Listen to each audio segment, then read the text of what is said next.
ನೋಡಪ್ಪ, ರೈತರ ಇದು ಸಮಸ್ಯೆ ಅಂದ್ರ ವರ್ಷಾನುಗಟ್ಲೆ ಬರೋದಿಲ್ಲ. ಆದ್ರ ನಿಧಿ ಸಿಕ್ಕದಂದ್ರೆ 2 ನಿಮಿಷಕ್ಕೆ ಬಂದ್ರ ನೋಡಪ್ಪ ಸುಳ ಮಕ್ಕಳು. ಅಧಿಕಾರಿಗಳ ಯಾವ ಅಧಿಕಾರಿಗಳು ರೈತರಿಂದ ಲಾಭ ಇದೆ ಅಂದ್ರೆ ರಾತ್ರಿ ಬರ್ತಾರ. ಮೊನ್ನೆ ನೋಡಿದೆ ಸಾಬಣ್ಣದಲ್ಲಿ ನಿಧಿ ಸಿಕ್ಕದಂದ್ರೆ ಬೆಳಗಿನ ಜಾವನೇ ಬಂದಿದ್ರು ಅಧಿಕಾರಿಗಳು. ಅದ್ರಾಗ ನಮಸ್ಕಾರ. ಈ ಕಿರುಚಿತ್ರವನ್ನು ಕೊನೆವರೆಗೆ ನೋಡಿ. ಇದು ರೈತರ ಸಮಸ್ಯೆ ಕುರಿತು ಈ ಕಿರುಚಿತ್ರವನ್ನು ಮಾಡಿದ್ವಿ ನಾವು.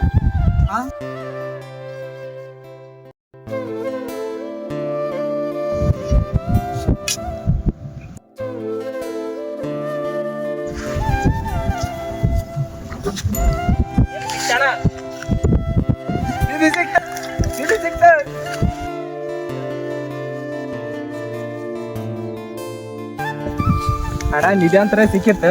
ಅಧಿಕಾರಿಗಳಿಗೆ ತಿಳಿಸ ಮ್ಯಾನ್ ಫೋನ್ ಹಚ್ಚಿ ತಿಳಿಸು.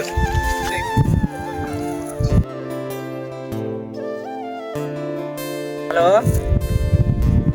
ಸರ್, ಇದು ನಿಧಿ ಸಿಕ್ಕಿತ್ರಿ. ನಿಧಿ ಇಲ್ಲೇ ರೀ, ಬರ್ತಾ ಇಲ್ಲ. ಹೌದ್ರಿ, ಬರ್ತಾರೆ, ಬರ್ರಿ. ಸರ್ ಅದೇ ಪ್ಲೇಸಿಗೆ ಬಂದಿನಿ ಸರ್. ಬಂದಿನಿ ಅವ್ರು ಬರ್ತಾ ಇದಾರೆ ಹಿಂದ. ಇದೆ ಸರ್, ಇದೇ ನಿಧಿ ಸರ್. ಅದು ಎಲ್ಲಿಗೆ ಹೋಯ್ತ್ರಿ? ಇದು ನಮ್ಮ ಆಫೀಸ್ಗೆ ಹೋಯ್ತೀವಿ. ಇದು ಯಾರಿಗೆ ಸಿಕ್ಕಿತ್ತು ಸರ್? ನನಗೆ ಸಿಕ್ತಿರ ಅಲ್ಲಿ ತೋಳಕ್ ಹಚ್ಚಿದೀವ್ರಿ. ಸಿಕ್ತಿರ ಅದೇ? Sir good morning sir. Sir ಒಂದು kg ಆಯ್ತು ಸರ್. ಸರ್ ಸರಿ ಸರ್. Okay sir. ಸರಿ ಸರ್, ಗೌರವದಿಂದನೇ. ಸರಿ ಸರ್, ಸನ್ಮಾನ ಮಾಡ್ತೀವಿ ತಗೊಳ್ಳಿ ಸರ್ ಅವ್ರಿಗೆಲ್ಲ. ಸರಿ. ನೋಡಪ್ಪ, ರೈತರ ಇದು ಸಮಸ್ಯೆ ಅಂದ್ರ ವರ್ಷಾನುಗಟ್ಲೆ ಬರೋದಿಲ್ಲ. ಆದ್ರ ನಿಧಿ ಸಿಕ್ಕದಂದ್ರೆ 2 ನಿಮಿಷಕ್ಕೆ ಬಂದ್ರ ನೋಡಪ್ಪ ಸುಳ ಮಕ್ಕಳು.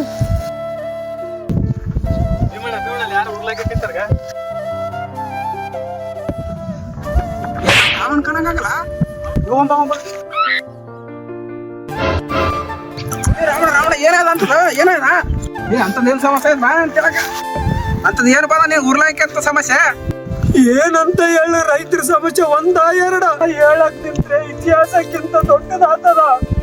ನಮ್ಮಂತ ರೈತರ ಸಮಸ್ಯೆನ ಯಾರು ಕೇಳ್ತಾರ?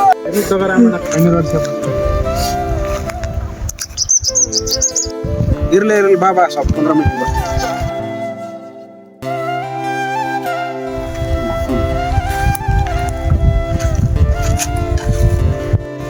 ಅಂತದ್ ಏನಾಗಿತ್ತು ರಾಮಣ್ಣ? ಆಯ್ಕೆಗೆ ಬಂದಾಗ 2 ಮಕ್ಕಳು ನೆನಪನ ಬರ್ಲಿಲ್ಲ. ಮುಂದವ್ರ ಗದ್ದೆ ನೀಸತ್ರ ಏನಂತ ಹೇಳಿ ಭೀಮಣ್ಣ, ಗೈ ಮೇಲೆ ಸಾಲ ಮಾಡಿ ಬ್ಯಾಂಕ್ ಅವ್ರು ಬಿಡಲ್ಲ, ಊರಾಗ ಸಾಲಗಾರರು ಬಿಡಲ್ಲ. ಕಾಡು ಪ್ರಾಣಿಗಳಿಂದನೇ ಕಾಟ. 2 ಮಕ್ಕಳು ಒಂದು ತುತ್ತು ಅನ್ನೋ ಯೋಗ್ಯತೆನೇ ಇಲ್ಲ. ಇನ್ನು ಈ ಭೂಮಿ ಮೇಲೆ ಇದ್ದು ಇನ್ನೇನು ಮಾಡ್ಲಿ ನಾನು? ಸತ್ರಷ್ಟೇ ಇದ್ರು ಅಷ್ಟೇ. ಬೆಳೆದ ಸುತ್ತಿಗೆನೂ ಸರಿಯಾಗಿ ಬೆಲೆ ಸಿಗ್ತಾ ಇಲ್ಲ. ಇನ್ನೇನು ಮಾಡೋದು? ನಾನಿತ್ತು ಅಧಿಕಾರಿಗಳನ್ನ ಪತ್ರ ಬರಿಬೇಕಿಲ್ಲ, ಅವ್ರಲಿಂದ ಏನಾರ ಪರಿಹಾರ ಸಿಗ್ತಲ್ಲ ನಿನಗ? ಅಧಿಕಾರಿಗಳ ಯಾವ ಅಧಿಕಾರಿಗಳು ರೈತರಿಂದ ಲಾಭ ಇದೆ ಅಂದ್ರೆ ರಾತ್ರಿ ಬರ್ತಾರ. ಮೊನ್ನೆ ನೋಡಿದೆ ಸಾಬಣ್ಣದಲ್ಲಿ ನಿಧಿ ಸಿಕ್ಕದಂದ್ರೆ ಬೆಳಗಿನ ಜಾವನೇ ಬಂದಿದ್ರು ಅಧಿಕಾರಿಗಳು. ಆದ್ರೆ ರೈತರ ಸಮಸ್ಯೆಗಂದ್ರೆ ಯಾರು ಬರ್ತಾರ? ಆಫೀಸ್ಗೆ ಅಲದು ಮೆಟ್ಟು ಕಾಲನ ಮೆಟ್ಟೆಲ್ಲ ಸೌದೋಗ್ಯಾವ. ಇಲ್ಲಿ ರೈತರಿಗೆ ಬೆಲೆನೇ ಇಲ್ಲ. ಅಲ್ಲ ಭೀಮಣ್ಣ, ಎಂತ ಕಾಲ ಬಂತು? ಕಾಲಿಗಾಯ್ಕೆ ಮೆಟ್ಟನ ಶೋರೂಮ್ನಾಗಿಟ್ಟು ಮಾರ್ತಾರ, ಒಟ್ಟಿಗೆ ತಿನ್ನ ಅನ್ನನ ಬೀದಾಗಿಟ್ಟು ಮಾರ್ತಾರ. ಒಂದು ಗಾದೆ ಕೇಳಿದಿಲ್ಲ, ಅತ್ತೆಗೊಂದು ಕಾಲ ಆದ್ರೆ ಸೊಸೆಗೊಂದು ಕಾಲ ಬಂದೇ ಬರ್ತದ. ಹಂಗ ರೈತರಿಗೊಂದಲ್ಲ ಒಂದ್ ದಿವಸ ಒಂದು ಕಾಲ ಬಂದೇ ಬರ್ತದ. ಲಾಯರ್ಗೆ, ಡಾಕ್ಟರ್ಗೆ, ಇಂಜಿನಿಯರ್ಗೆ ಹೆಂಗಂತ ಇಷ್ಟೇನು ಸಂಬಳ ಅಂತ ಹೆಂಗದ, ಹಂಗ ಮುಂದೆ ಒಂದಿನ ರೈತರಿಗೂ ಇಷ್ಟೇ ಸಂಬಳ ಅಂತ ಬಂದೇ ಬರ್ತದ. ನಮಸ್ಕಾರ.